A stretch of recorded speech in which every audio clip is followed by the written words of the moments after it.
ಭವಾನಿ, ವಿವೇಕ ಅನ್ನೋದು ಗುಬ್ಬಚ್ಚಿನ ಮೀಸೆಲ್ ಗೂಡ್ ಕಟ್ಕೊಂಡು ಕೂತ್ಕೊಳ್ಳೋದಕ್ಕೆ. ನಿಜವಾಗಿ ನಡೆದದ್ದು ಹೀಗೆ. ನೀನು ಫುಟ್ಬಾಲ್ ಮ್ಯಾಚ್ ಅಲ್ಲಿ ಆ ರಾಮನ್ ನೋಡ್ಬಿಟ್ಟೆ. ಅವನು ನಿನಗೆ ಹೆದರಿ ತನ್ನ ಕೆಲಸ ಉಳಿಸ್ಕೊಳ್ಳೋಕೋಸ್ಕರ ಒಂದು ಸುಳ್ಳು ಹೇಳಿ ಈ ಅವಳಿ ಜವಳಿ ನಾಟಕ ಆಡ್ಬೇಕಾಯ್ತು. ಈ ಆಗುಂಬೆ ಅವ್ರದ್ದು ಅಷ್ಟೇ. ತುಂಗಾನು ಇವರೇ, ಗಂಗಾನು ಇವರೇ. ಇವರು ಸುಳ್ಳ? ಹಾಗಾದ್ರೆ ಎಲ್ಲಾನು ಬುರುಡೆ. ಬನ್ನಿ ಬನ್ನಿ ಭವಾನಿ, ಇವ್ರಿಗೆ ಆಶೀರ್ವಾದ ಮಾಡು. ತಿರುಕೊಳ್ಳಿ ಸರ್. ಏನ್ ನೋಡ್ತಿ, ನಮಸ್ಕಾರ ಮಾಡು. ನೀವು ನನ್ನ ದಯವಿಟ್ಟು ಕ್ಷಮಿಸಿ ಸರ್. ಸಾರ್ ಅನ್ಬೇಡುವ ಮಾವ ಅನ್ನೋ. ಮಾವ, ನೀವು ನನ್ನ ದಯವಿಟ್ಟು ಕ್ಷಮಿಸಿ ಮಾವ. ಅಣ್ಣ. Sir please. Bhavani please. Daddy please.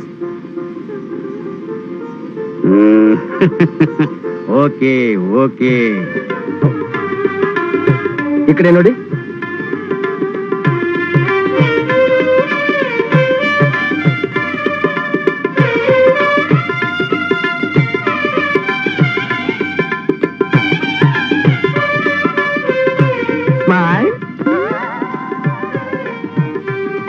ಮಾವ, ನನಗೆ ಆಶೀರ್ವಾದ ಮಾಡಿ. ನೀತೆ ಇಲ್ಲದೆ ಚೆನ್ನಾಗಿ ಕಾಣ್ತಾ ಇದ್ದೀರಾ. ಈಗಲಾದ್ರೂ ಸ್ವಲ್ಪ ನಗಬಹುದಲ್ಲ? ಸ್ವಲ್ಪ ನಗಿ ಮಾವ.